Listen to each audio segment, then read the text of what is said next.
Hello, everybody, and welcome to the podcast. My name is Courtney. I'm here with my spouse, Royce, and together we are the Ace couple, and I have good and bad news for you. The good news is we are doing more r/AmITheAsshole Asexuality edition. I know so many of you out there love when we do that. The bad news is I still don't have a gavel. We really need to rectify this, Royce. So despite my gavellessness, yes, despite my gavellessness, we are going to be acting as judge today. Judge, jury, and executioner, if you will. Not really, mostly just judge. Are they the asshole? Yay or nay? Oh, I thought you were declaring them all assholes prematurely for a second. They're all assholes, the lot of them. No, some of them probably aren't. But we aren't really acting as jury or executioner. We aren't presenting a punishment to them. We're just telling them, hey, maybe don't be so much of an asshole. Or we tell them, you're fine. Don't overthink it. The other person sucks, not you. It's been a nice little bit of time since we've done this. I think we're right at about doing one of these every 6 months, like give or take a couple of weeks. So you guys all really like them, so we're gonna keep doing them as long as we have ace-related stories to find. This definitely did work a lot better for us than when we tried r/Are the Straights Okay, because there were just too many visual memes that don't translate to podcasts very well. Although I will say, we are considering wading into the dark, dark depths of r/Dead Bedrooms, which only recently came to my attention as a subreddit. I didn't know it existed. But I found one story on there where someone was very disparagingly using the word asexual, like almost insulting their spouse by using asexual as an insult. And I was like, oh no. Oh no. Do we have to dive into dead bedrooms? I imagine there's probably a lot of weird allo marriage dynamics that we cannot fully relate to. So it might yield interesting discussions.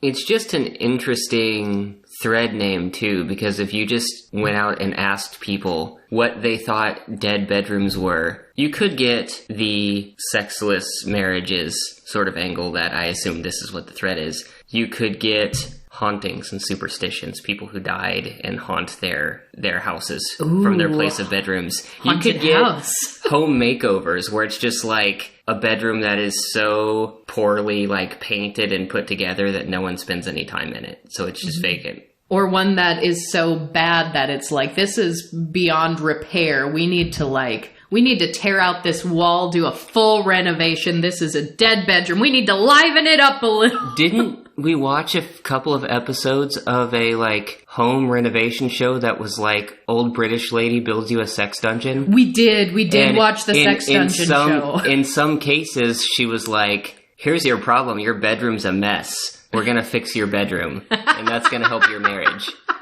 Honestly, I wasn't sure what to expect going into that show because I am on the sex repulse side of things, but I'm also on the kink curious side of things. So I was like, is this going to be so graphic that I don't like it, or is it going to be interesting? And it was honestly probably pretty clever that they had, like you said, a British lady as the host, because at least to our American ears and our American audience, something about a British accent is just going to give that person like an air of poshness, even if it isn't the type of British accent that they will see as posh. To us, all of it is posh. So we're like, here's a posh, prim and proper old lady who is making people sex dungeons.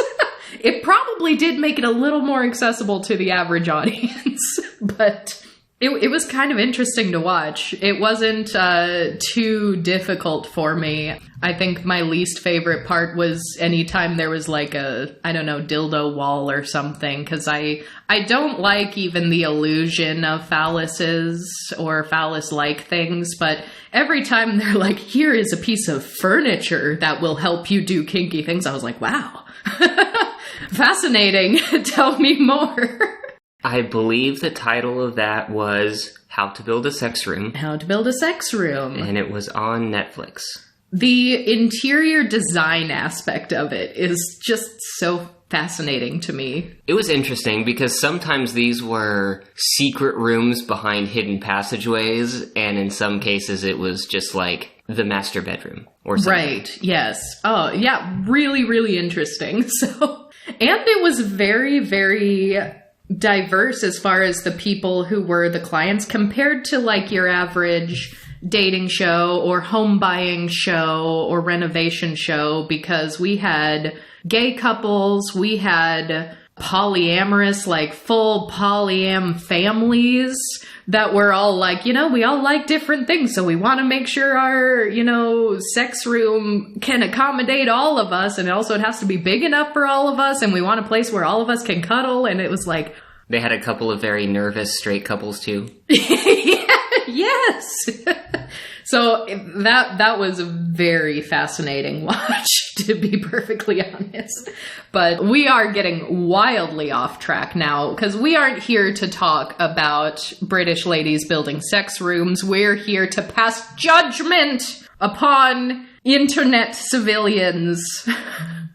So I'll start us off with the first story, why don't I? Am I the asshole for telling my mother I don't feel like she's supportive? A few days ago, we had a fight about two people at my school getting fired for supporting LGBTQ+, and she's been giving me looks and calling me ungrateful. Oh boy.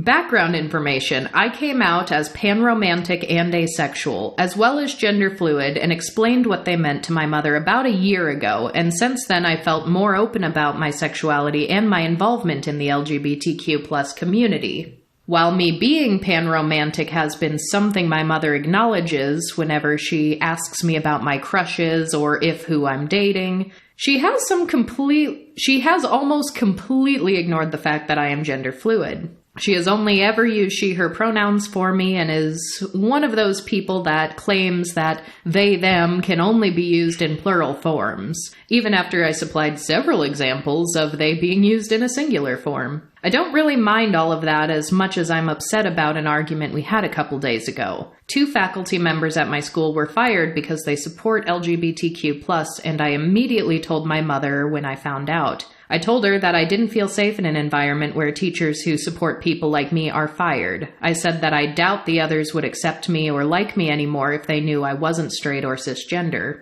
This wasn't the only time I felt unsafe at my school, as the biology teacher has made countless remarks about LGBTQ+ people that have made me feel uncomfortable and unsafe. She said something about trans people all going to hell. Jesus! Biology teacher? Jesus! Okay. Ugh. I try to save my commentary for the end, but... And that they're not human. As a gender fluid person, I didn't take that too well. No, you wouldn't now, would you? I told her that I no longer feel safe around many of my teachers there and want to go to another school. She didn't have a problem with me considering leaving my school because I felt uncomfortable socially, but as soon as LGBTQ+ was involved, she said that they deserved to be fired because they didn't believe what the school believes.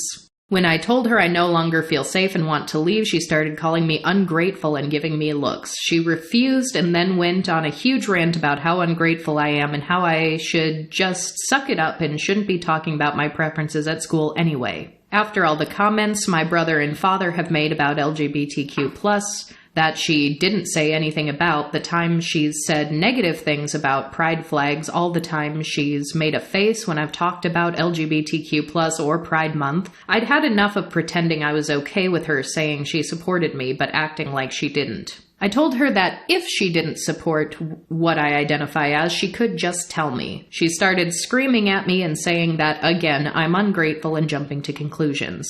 She's been giving me looks since then, and I'm worried now that maybe I overreacted and shouldn't have said what I said. Am I the asshole? No. So do you have any examples that you can think of a parent or some other older figure telling someone that they are ungrateful that is actually grounded in logic and is not just emotionally manipulative? No. I couldn't think of one myself. That seems to be the, I can't think of a good reason, but I don't like what you're doing or saying, so this is the word I'm using. Yeah, it's especially when it's a parent and a child and it's like, well, I raised you and I fed you and I put a roof over your head, like... Which has nothing to do with the current situation. Like, you're a parent, that's your job. Yeah, that's what you signed up for. That's not a favor you're doing to that person. It very much has a similar air of when... Oh gosh, if any of you listeners have had a person like this in your life, you're all going to cringe and know exactly what I'm talking about. But the kind of person who will like mentally keep tabs on every gift they've ever given you or every like dollar they've ever loaned you. And if you ever upset them for any reason, they'll be like, well, I bought you a bike 10 years ago. And they'll pull out these things that are so old and have nothing to do with the conversation at all. And they're basically saying like, I've done so much for you, so just fall in line, like don't cross me. Yeah, I can't stand when parents do that because, again, you had a child, taking care of that child is the number one job now. That's the thing you do. And queer kids, queer teenagers deserve to be supported, and they deserve to not have basic human needs held over their head as... You know, even in school, like if you're saying, you know, you're being ungrateful to your teachers or your school, it's like education is also a right. And we have public education. I don't know what country this is in. It was not stated, but as soon as like people getting fired, like that very much to me, like I see Florida in my imagination. I immediately thought a conservative American state. Right, and that's a thing that's been ramping up a lot lately. We've seen, even recently in the news, Florida teachers under investigation for showing a Disney movie to like a class of 5th graders because there's a gay character in it or there's some kind of queer character. I haven't seen the movie. I honestly hadn't even heard of the movie because I don't know what Disney is doing with their advertising lately, but they're setting their advertising money on fire. They must be, because someone will be like, oh yeah, this Disney movie that came out a year or two ago, and I'm like, why haven't I ever heard this title before in my life? Like, I get that I don't have children of my own, but like, I would watch a new Disney movie that had a queer character in it, but... How can random startup companies deliver you targeted ads somehow, even when you try to remain private, but Disney can't tell you about their new movie? Why can't Disney tell me about their new movie? Yes. So it's wild, because from reading this teacher's account too, like it had something to do with like an environmental sciences that they were actively learning about. But because of the presence of a queer character, like, she might now lose her job. All of her students don't understand what the big deal is. And members of the school board are saying just utter nonsense, like, you know, God put me on this board so that I can stop the minorities from infiltrating our schools and our lives. And it's like, what is happening? What is happening? I am, This will probably be an episode that comes out during our Pride Month in June. It's not yet Pride Month as we're recording this, but oh man, I'm now looking forward to it. Pride should be something we're happy and excited about, but I don't think I have any queer friends that are like, yay, Pride Month is coming. Every single one of us were like, I'm so exhausted.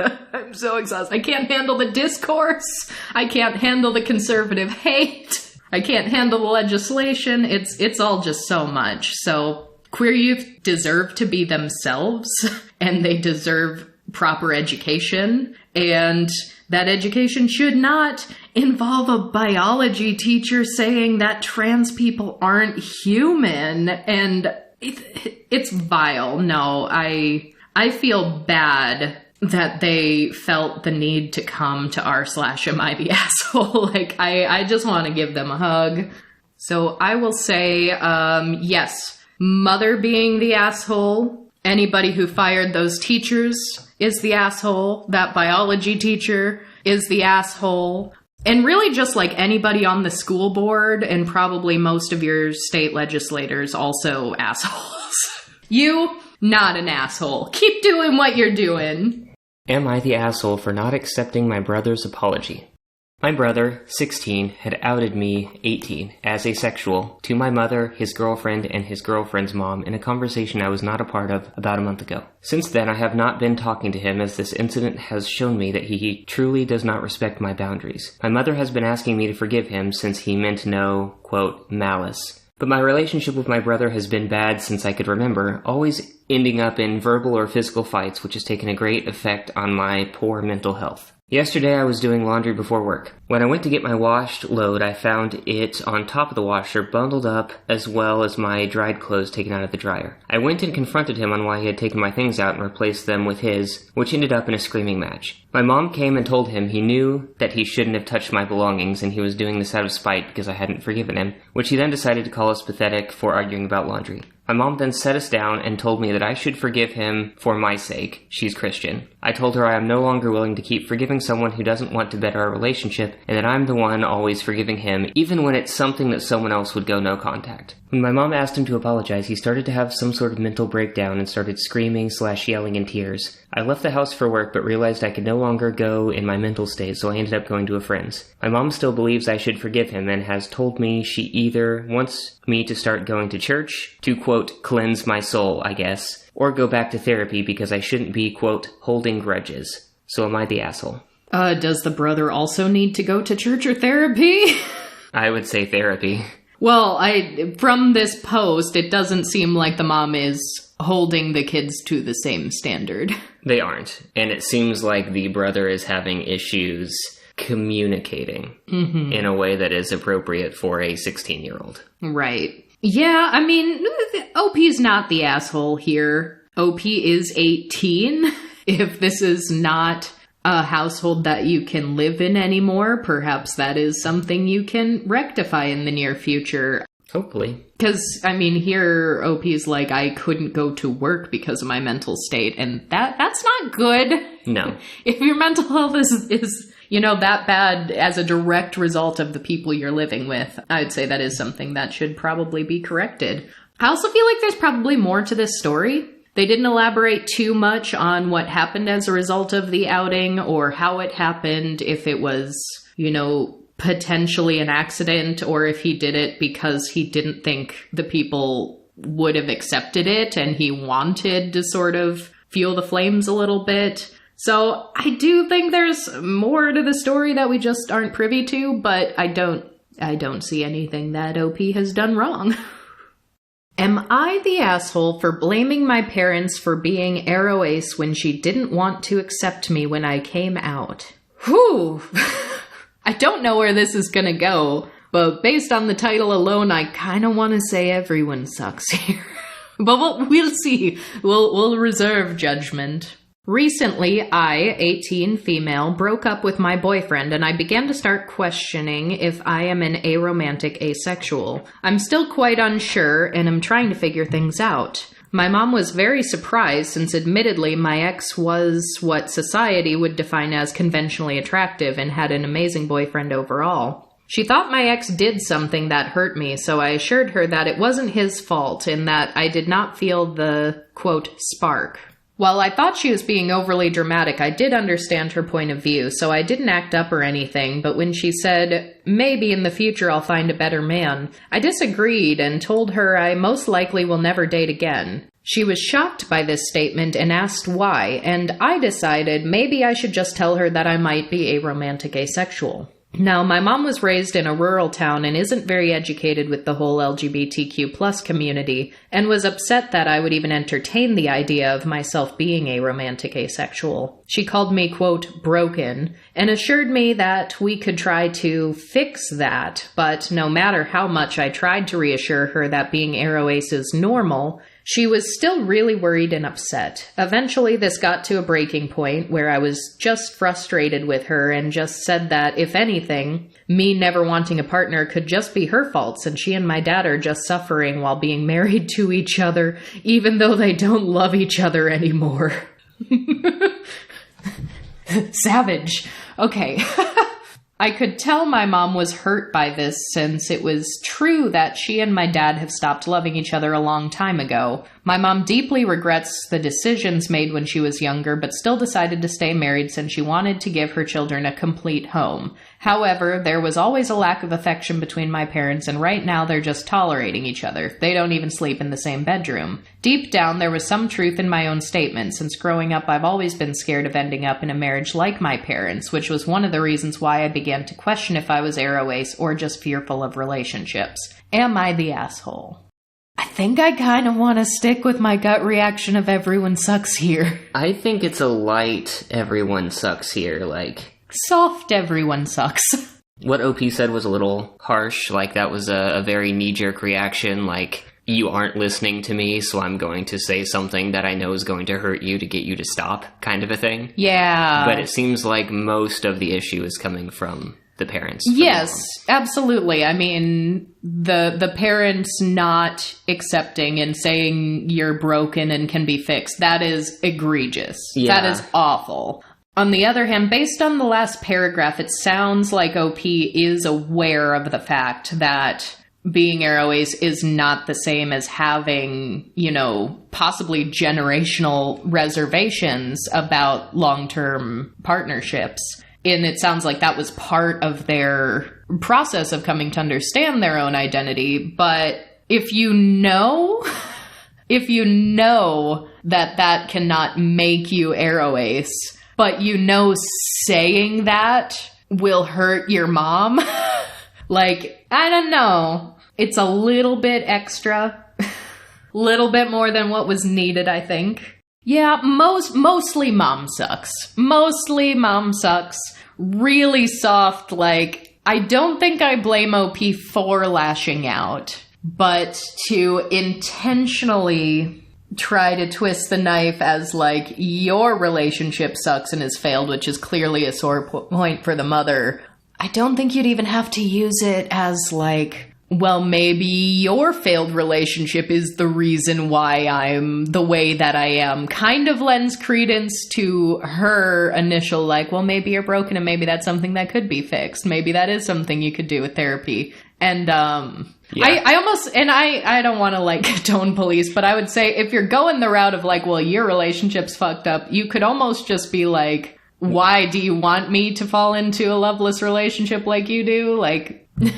I don't know. Fix your own relationships before you start commenting on mine, kind of a thing. Yeah. So, mostly mom's the asshole. Really, really light. I don't know if I like that response from OP. Just because you're also negating your point in doing so, out of a desire to hurt her back. This one is, am I the asshole for not expressing my affection? It goes, now before anyone gets the wrong idea, I, 15-year-old male, love her, 15-year-old female, more than anything. She's my first girlfriend and I'm her first boyfriend, and yes, there's a few rocky things here and there, but we've always made it through that stuff. Now, for a bit of context, last night, she asked if I was asexual, which I replied to her no, but she has asked me that question about 5 times since the start of the year, so I've been getting kind of annoyed, but never voiced my opinion until last night. Then this morning, she gets mad at me for not showing her my attraction for her, which is why she thinks I am asexual. And I tried to explain to her that I have no idea how. I was never taught or shown, and I have never found anything online about how to do that other than to tell her and compliment her. I tried relaying that information to her, and she keeps saying things like, quote, if you can't figure out the difference between verbally and physically showing your attraction, that's sad. Or, quote, I feel like you're not attracted to me at all, so you're acting like you don't know. Am I the asshole? No. I don't know if she is either. I guess... There's definitely a communication issue going on, and some of those comments were mean. And also there is the social dynamic of physical affection being needed to be started by one party.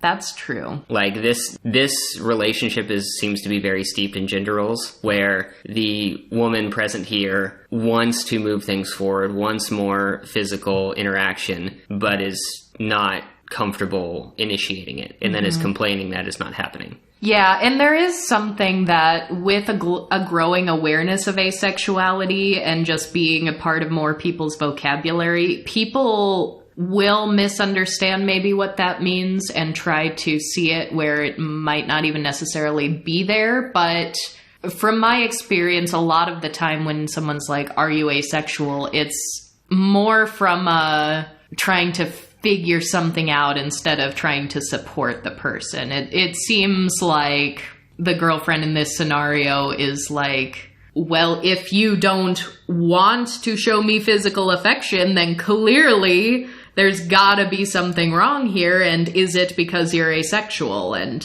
that's, kind of lightly putting words in her mouth, but that's normally how I have tended to see people use that question when it's brought up out of nowhere, when it's just like, are you asexual? And this couple is also 15. They're 15! And this is their first relationship, and he may just not be comfortable doing anything yet.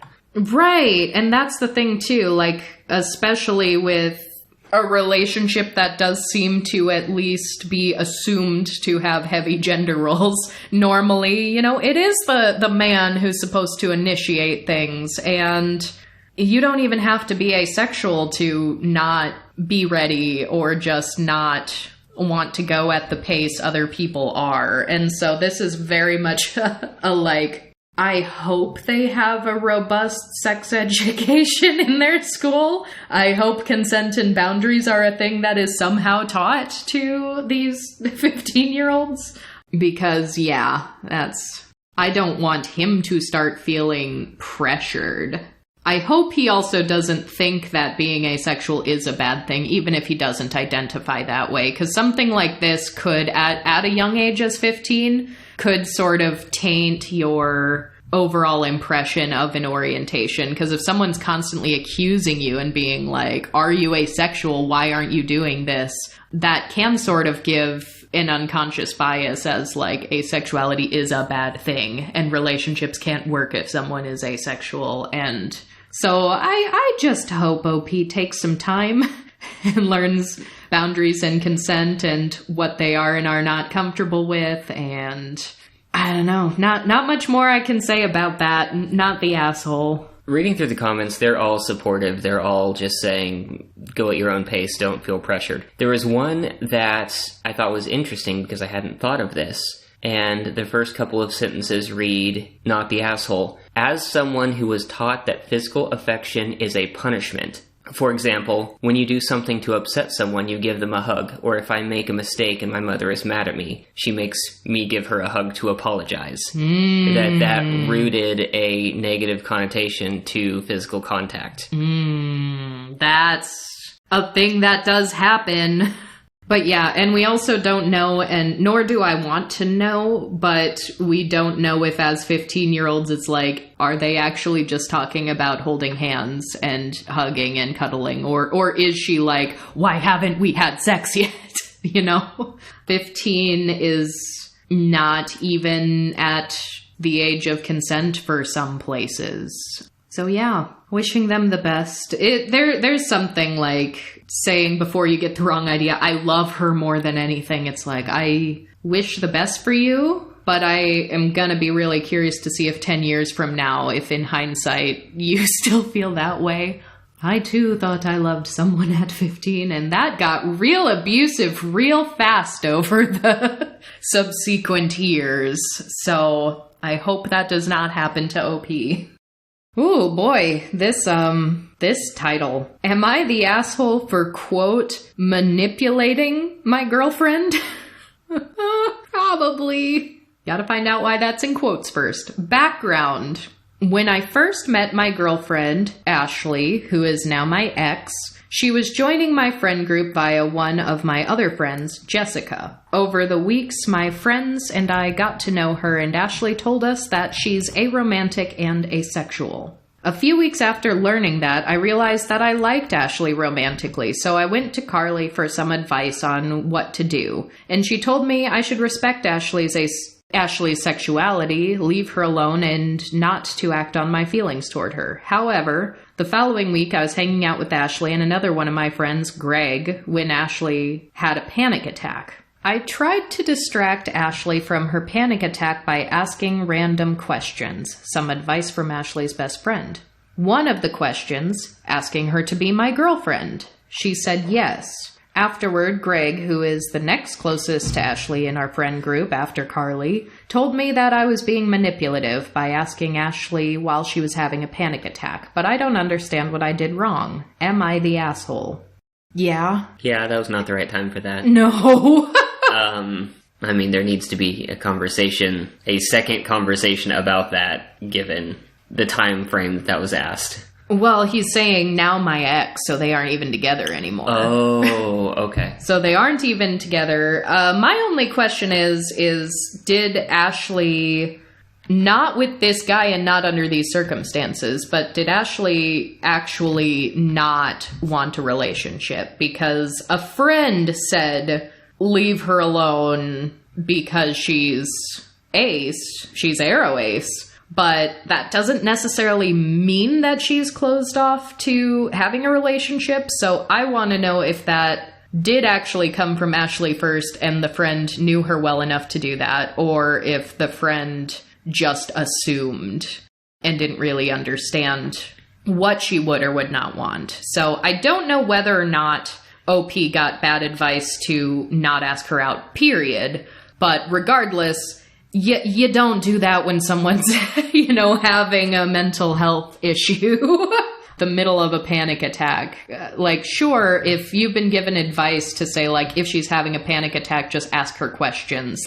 That's more about, what do you see around you? What can you feel? What can you smell? Or something totally unrelated. Hey, have you seen this movie? Maybe, but, you don't make life decisions in the midst of a panic attack, and deciding to date someone or otherwise partner is a life decision, and it is manipulative to pop a question like that in this circumstance. Yeah, the point of the questions is just to stop any sort of spiral that's happening and get the person to focus on something very simple. Yeah. I feel just a bit like I'm completely losing parts of my memory, because as I was reading that, I was like, we've covered this one before. It sounded very familiar. Certainly we've covered this before, but we paused for a moment to do some searching. I was like, have we covered this? Through our transcript. I wonder if it's something that was maybe covered on an r/video or something, where we've heard the audio. Maybe, because it sounds so familiar. I feel like I've heard this story before, but we just confirmed that we have not read it in a previous episode, so. Am I the asshole for talking behind an ex-friend's back? I, 23-year-old female, autistic, asexual, tend to prioritize friendships. I once had a close friend, Allie, now a 24-year-old woman. She used to be the kindest person I'd ever known, and we had a lot of great times together, but a few months ago she ditched me for seemingly no reason. I tried talking to her about it, but she just brushed me off and said everything's fine. She also recently got married to a rich, attractive older man, if that has anything to do with it. Back when we used to be close, Allie was the one who introduced me to all the friends I have now. Since we have so many mutual friends in common, I still see her all the dang time. In the past few weeks, when I would see her around, she wouldn't even say hi back. There had been many times when she had made plans in front of me and invited everyone except me, sometimes even interrupting my conversations with other girls to do so. Recently, we were both invited to a mutual friend's, a 21-year-old woman's, graduation party. I asked Allie for a ride there, hoping to get some time with her to talk about things and possibly fix the friendship. She said she had a, quote, full car, which seemed to me like she was lying. Sure enough, at the party I saw her come with just her husband, and I heard her offer a ride home to two girls who had arrived later than both of us did, and had a few drinks. I was trying hard not to cry, but I must have had some kind of scowl on my face because this guy saw me from across the room and asked what was wrong. I told him something along the lines of, quote, nothing, I just hate it when people lie to my face. I refrained from saying any names. He said he was sorry, but did not ask any further questions, and we kind of just left it at that. Later that week, I got a call from the party host, Emma, who I am really close to, asking who had made me upset / lied to me. I'm guessing the guy must have said something. I told her it was Allie, and I told her that losing a friend is always hard. I also told her about all the times Allie made me feel excluded, and that she seemed to be avoiding me and I couldn't figure out why. I thought talking to a mutual friend who knew both of us very well would help. Keep in mind that I am ace, and that friendships have a whole different level of importance for ace people. However, I am also fully aware that I am immature for my age. Emma reassured that Allie and I are still friends, and that she was probably just busy with work and marriage. That doesn't completely add up to me, since I see her posting on social media with other girls all the time, but that is beside the point. My parents always told me not to badmouth anyone. Not to, quote, badmouth anyone. I feel like I just did that with Allie. Am I the asshole for talking behind someone's back, or was I just expressing my feelings? So I don't think I'd consider this bad-mouthing. So the primary concern, I would say, is not as much a concern. I don't know if I necessarily agree that friendships have a whole different level of importance for ace people. I think ace people are more likely to reject a hierarchy in relationships where the ultimate pinnacle, the aspiration, the highest, best relationship is a romantic and or sexual one. I think we are more likely to reject that as a societal norm. But losing friendships is very, very hard for everyone. So I don't know if I agree with that necessarily. It does seem like OP would probably be better served talking to the friend where there is a perceived issue, though. Because something isn't adding up. Something has happened either without ours as the reader's knowledge or possibly even OP's knowledge. Maybe OP genuinely doesn't know what has happened. But either way, I feel like that needs to be cleared up. Potentially. I mean, if OP needs some sort of closure or explanation or wants to attempt to repair things, yeah, there needs to be a conversation. Or the relationship is over and that just has to be accepted and ties severed or whatever needs to happen. Yeah. Because this could be the case where the friend is intentionally trying to sever ties but is just ghosting instead of actually explaining it. Yeah, and that always sucks. I don't like people that do that. I really do not like people that do that. Like, if you're ending a friendship, have a conversation about the friendship ending and, like, set that boundary. Because it's not fair to leave someone languishing, unaware of what they did wrong or the fact that the relationship is over. But the fact that the third friend that was sort of consulted here is like, oh, maybe she's just busy with work and marriage. That doesn't seem to be the case if, in fact, she has, in front of OP, invited other people to do things and not extended the same invitation to her. Like, that does feel very intentional. And it could be that in time OP will see that this entire group of friends is not necessarily healthy, because it can be really difficult when sort of the person who introduced you to everyone else decides to distance from you. As much as people often try to be adults and try to keep, good relationships with everyone, in a situation like that, it is not uncommon for the person who sort of facilitated all these people meeting to, like, poison everyone against you. I sincerely hope that that is not happening. But there's something that needs to be figured out here. You gotta get to the bottom of it and have a conversation. So I wouldn't say it was bad for bad-mouthing, because this is also a friend of yours and you are expressing a concern, but it's not the only action that needs to happen. And I wanted to mention something about bad-mouthing, because that is something that people are just told, and then the word badmouth is not necessarily defined. Mm-hmm. There's a difference between, like, going around and gossiping and spreading misinformation or intentionally twisting things and just trying to communicate with people. Yeah. Because if you're talking in a group of friends, you're all interacting, you're going to end up mentioning someone by name when they're not in the room. Yes. And sometimes there are, like, not relevant to this story, but sometimes there are situations of, like, legitimate safety where in a marginalized community, you may need to have a sort of whisper network to say, like, hey, this person is not safe when there is a known safety issue, because sometimes there is an imbalance of power and you're not able to say that as loudly as you would like. for fear of ramifications. So, and sometimes people will be like, oh, well, don't gossip. And it's like, there is a difference between, you know, petty gossip and safety networks.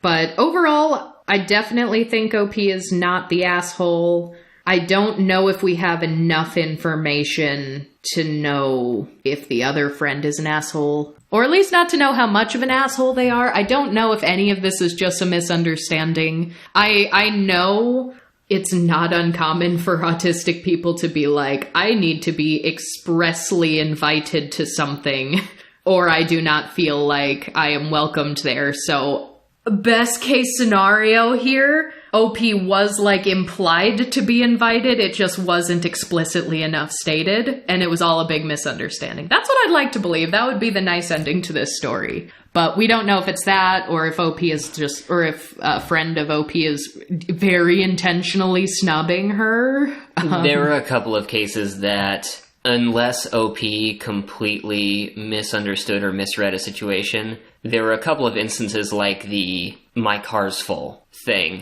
that seemed to be lies. Yeah.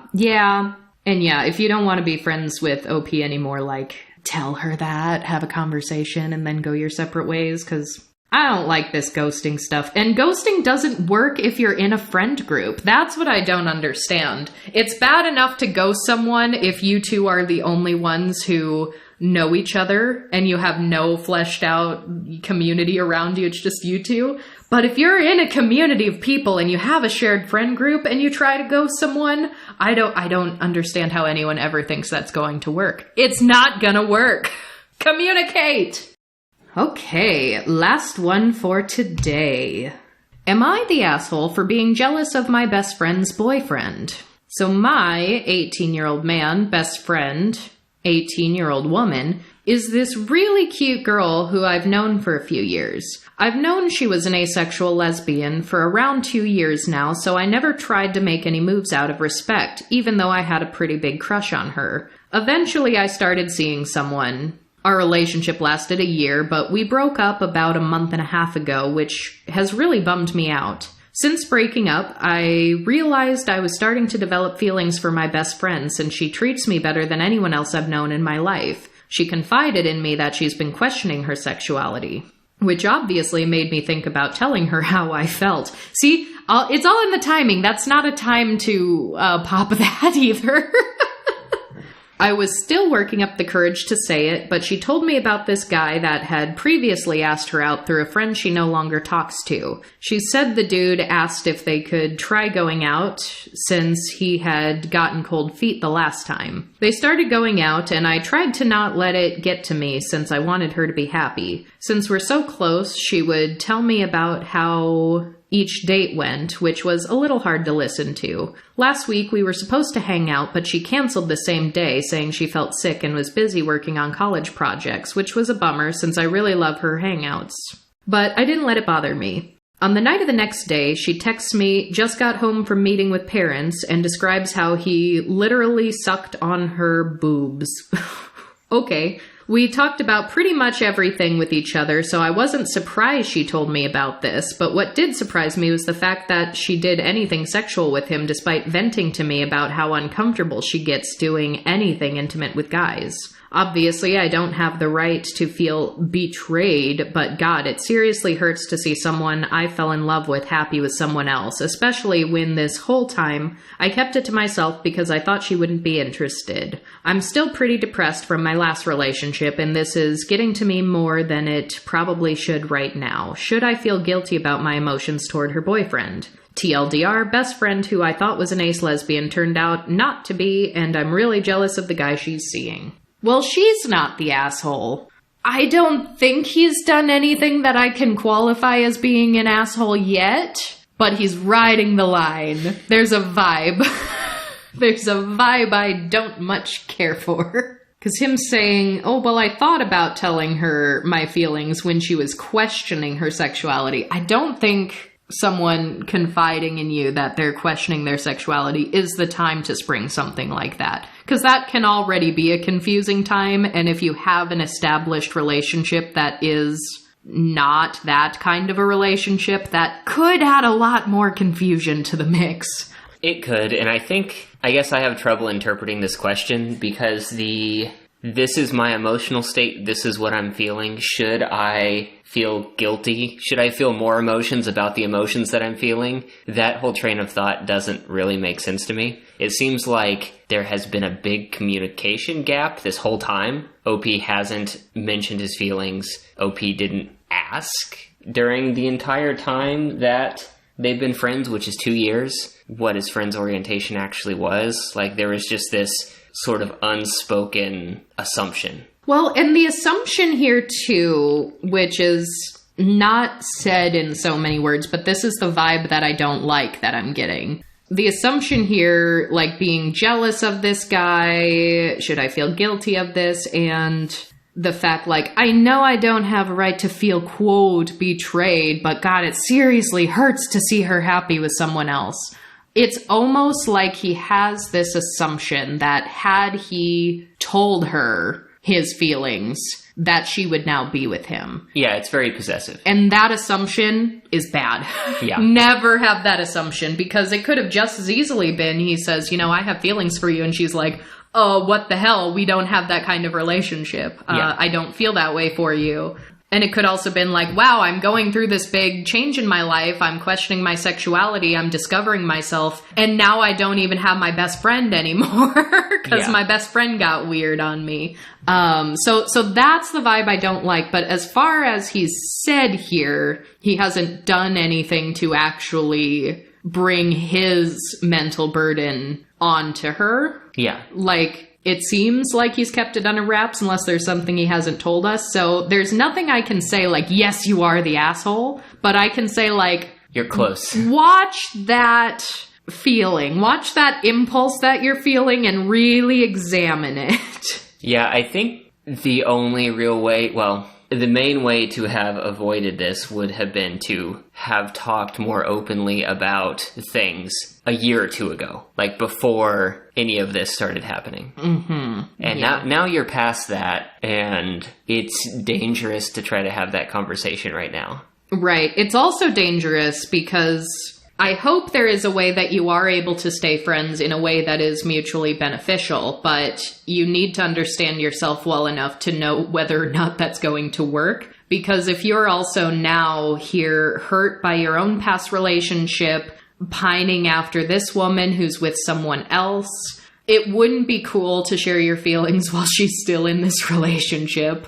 It also wouldn't be cool if you're just like secretly hoping that they break up so that you can have your chance. Like that's the vibe I'm getting. Like, you can deal with your emotions and you can work through them. Maybe even see a bit of therapy, since you're saying you are depressed from a previous relationship issue. Like, you can deal with all that and still try to maintain that friendship. But if you at any point see yourself just like picturing yourself with her one day, I don't like that. Don't do that. Like, that can be very manipulative and predatory in its own right. Because imagine 3 years from now, they've been friends for 5. She now breaks up with someone she's been in a relationship with. She's hurt. And then all of a sudden you're like, I love you. I've loved you this whole time. Oh, that's gross. Oh, that's terrible. I speak as someone who has had that happen to me multiple times. Multiple times. Don't let it get to that point. So, not the asshole, but watch yourself, buddy. This has been r/AmITheAsshole. Have I made that joke yet? I don't think so. I'm shocked. I am surprised at myself. Maybe we'll do another one in another 6 months. Who's to say? Maybe we'll dip into r/dead bedrooms and see what fresh horrors await us there. But until then, thank you all so much for being here. We love having a little chat with you, and we will see you all same time, same place, next week. Goodbye!